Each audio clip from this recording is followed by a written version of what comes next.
This is Y376 International Political Economy, September 16, 2008. One of the most important theories in international political economy is the theory of hegemonial stability. The world's largest economy is called a hegemon.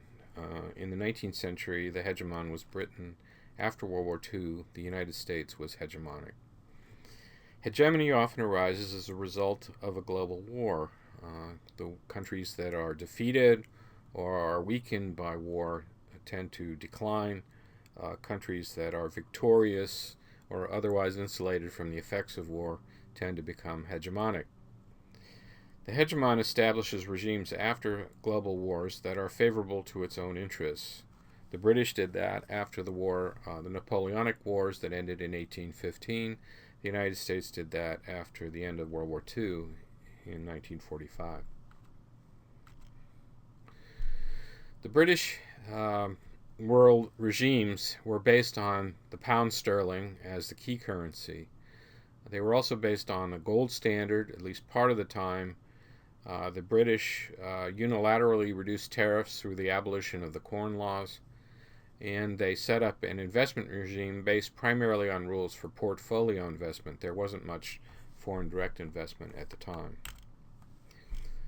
The U.S. Was a challenger country in the 19th century and tended to go off the gold standard whenever it felt that the gold standard was not in its interests.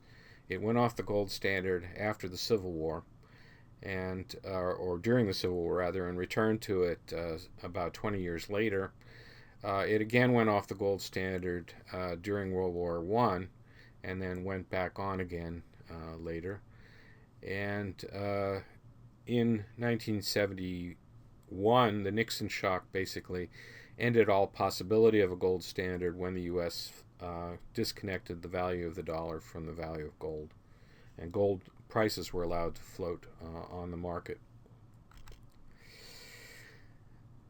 Currency backing by metal has been a big issue in American politics in the 19th century. It was a hot issue partly because the East Coast, which was always oriented towards Europe, favored the retention of the gold standard, whereby the mountain states, particularly Colorado, where there was enormous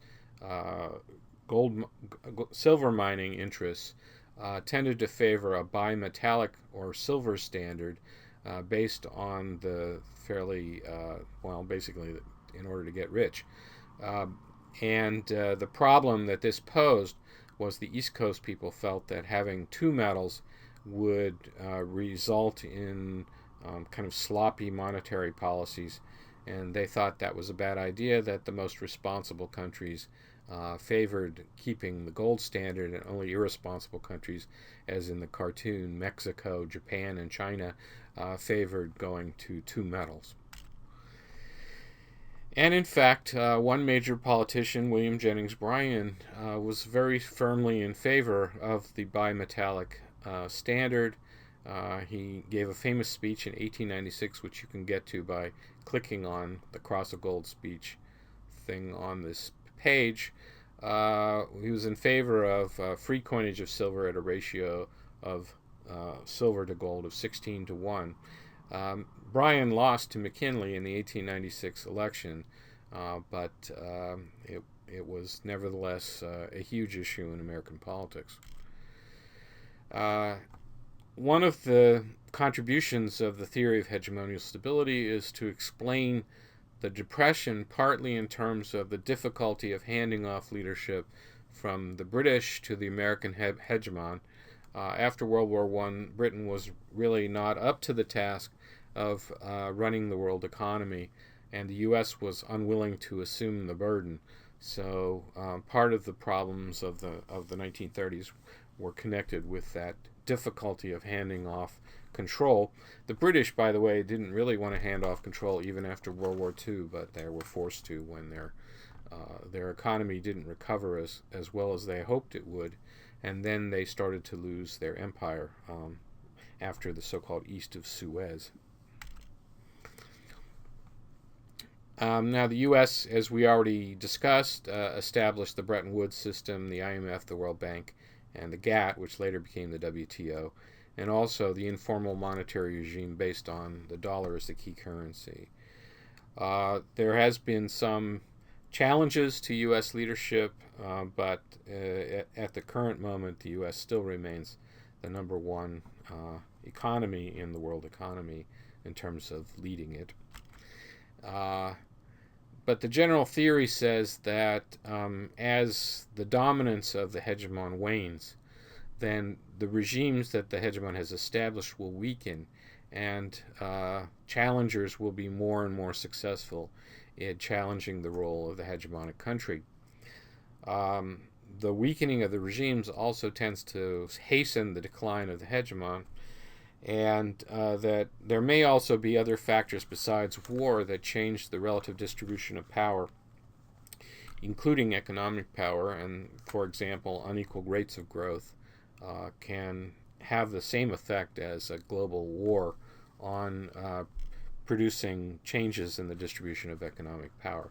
But if there is a war, there might be a new hegemon, and the cycle starts all over again. Strong hegemon gets weaker, regimes get weaker, hegemon gets even more weaker, and then you have some kind of crisis that returns you to a hegemonic leader. Okay, well, this is really relevant to us only because there were theories about the decline of U.S. hegemony in the 1970s connected with the end of the Bretton Woods regime and further challenges to the trade regime, the investment regime, and so forth during the 1970s. Subsequent events seem to indicate that the U.S. was not as weak relatively to other powers as the theory might have suggested. And in any case, the U.S. remains a leader, although there clearly is some sharing of power with other major industrialized countries through institutions like the G7, G8. So the questions are, for the current period, has U.S. economic power declined relative to potential challengers? Has that decline resulted in weaker regimes and greater international economic stability? And which of the potential challengers to U.S. hegemony has the best chance of becoming the next hegemon? This chart shows how power is distributed within the advanced industrialized countries, and you can see that the G7 countries have stayed fairly constant in terms of total power, roughly 80%, a little bit less. The U.S. has declined relative to other countries, and then the G6, that is the G7 minus U.S., has risen somewhat over this period.